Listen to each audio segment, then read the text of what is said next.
सास बहू के बीच का रिश्ता और लड़ाई। दोस्तों, अभी तक आपने हमारे चैनल को सब्सक्राइब नहीं किया है, कृपया सब्सक्राइब कर ले।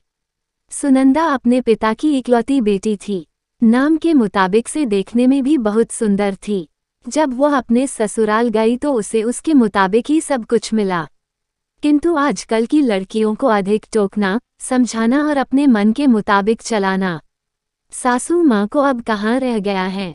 एक कहावत तो आपने सुनी ही होगी, जो किया बहू से टकरार, खो दिया उसने बेटे का प्यार। इस कहानी के मुताबिक सुनंदा की सास सुनंदा को हमेशा समझाती, बहू ऐसा करो, ऐसा ना करो। नई नवेली बहू को थोड़े ही दिनों में अपनी सासू माँ से चिढ़ पैदा होने लगती है। इस प्रकार यह सिलसिला आगे की ओर बढ़ता गया।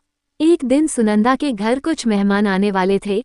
सासू माँ बोली, बहू आज कुछ अच्छी अच्छी व्यंजन बनाओ और मेहमानों के लिए चाय नाश्ता का इंतजाम भी अच्छी तरह से होनी चाहिए।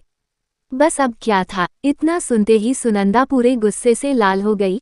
उसने जल भून कर उस दिन तो काम किया, लेकिन उस दिन के बाद सुनंदा ने चाल चलना शुरू किया। सास जैसा कहती वह ठीक उसके विपरीत करती थी। सास ने भी पुरानी कहावत के मुताबिक बहू को उसके माता पिता को गाली देना, उसे कोसना और बड़बड़ाना शुरू कर दिया। दोनों सास बहू में आनाकानी हमेशा चलता रहता था। एक दिन सुनंदा अपने पिता के घर रोती पिटती पहुंच गई। वह अपने पिता से बोली, पिताजी आप तो डॉक्टर हो, मुझे कुछ ऐसी दवा दीजिए जिसे खिलाकर वह बुढ़िया गूंगी हो जाए, क्योंकि वह मुझे गंदी गंदी गलियां देती हैं। इस पर पिताजी कुछ सोचते हुए बोले, बेटी मेरे पास एक ऐसी दवा है, लेकिन ये कड़वा है, वो आसानी से नहीं खाएगी, इसलिए मैंने एक युक्ति सोची है। तुम हर रोज 1 महीने तक ये दवा अपनी सास को खाना में मिलाकर खिलाती रहना। ठीक 1 महीने में वह पूरी तरह गूंगी हो जाएगी। लेकिन हाँ, ये दवा थोड़ा कड़वा है, इसलिए तुम खाना इतना प्यार से खिलाना कि उसे पता ही ना चले। दवा लेकर सुनंदा खुशी खुशी अपने घर आई और पिता के कहे मुताबिक अपना काम शुरू कर दी। अब सास जो कुछ भी कहती उसे वह मानती और उलटकर जवाब भी नहीं देती, क्योंकि वह जानती थी कि बुढ़िया तो अब महीने भर में गूंगी होने वाली है, बोल ले जितना बोलना है, उसके बाद वह चैन से रहेंगी। अब हर रोज वह प्यार से चुटकी भर दवा खाना में मिलाकर प्यार से माँ जी को देती थी।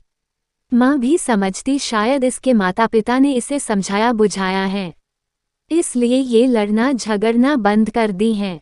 अब माँ जी भी बहू की खूब प्रशंसा किया करती थी और बहू भी प्रशंसा सुनकर प्यार बातें किया करती थी। अगर बहू से कुछ गलती भी जाती तो भी इस प्रकार महीना आते आते दोनों सास बहू में इतना प्यार बढ़ गया कि बहू अब अपनी सास की आवाज को खोना नहीं चाहती थी। एक दिन फिर उसी प्रकार सुनंदा रोती पिटती अपने पिता के पास पहुंची। पिताजी बोले, अब क्या हुआ? सुनंदा बोली, पिताजी अब क्या होगा, मेरी सास बहुत अच्छी है, मैं उसकी आवाज खोना नहीं चाहती, वो मुझसे प्यार से बात करती है। अब मुझे कोई ऐसी दवा दीजिए जो कि मेरी माँ जी को दिया हुआ दवाई का असर काट सके और वह गूंगी ना हो पाए। इस पर पिताजी हंसते हुए बोले, बेटी तुम रोना धोना बंद करो और खुशी से रहो। जो दवा मैंने तुम्हें दिया वह कोई दवाई नहीं था, वह रिश्तों में घुली कड़वाहट उतरने की तरकीब थी। अगर मैं ऐसा नहीं किया होता तो तुम शायद आज नहीं सुधारी होती। बेटी इसी प्रकार यदि तुम अपनी सास के साथ अच्छे से रहोगी तो वह भी तुम्हें अपनी बेटी के समान प्यार करेगी। अब सुनंदा को सारी बातें समझ में आ गई थी, उसे अपनी गलती का एहसास भी हो गया था। वह वापस अपने ससुराल चली आई। इसके बाद दोनों सास बहू प्यार से रहने लगी, उनके बीच स्नेह और अपनापन का भाव आ गया और घर खुशियों से भर गया। आशा है कि ये कहानी आपके दिल को छू गई होगी। यह एक सच्चाई है, अगर बहू अपने सास का प्यार पाना चाहती है तो उसे भी अपने सास को स्नेह देना होगा। जिस घर में सास बहू में स्नेह होता है वहाँ हमेशा खुशियाँ आती हैं। अंत में बस इतना ही, ये कहानी यहीं पर खत्म होती है। इस कहानी को एक शेयर जरूर करिए, बस समझने की देर है इस कहानी से कितने ही लोगों के जिंदगी में खुशियाँ आ सकती हैं।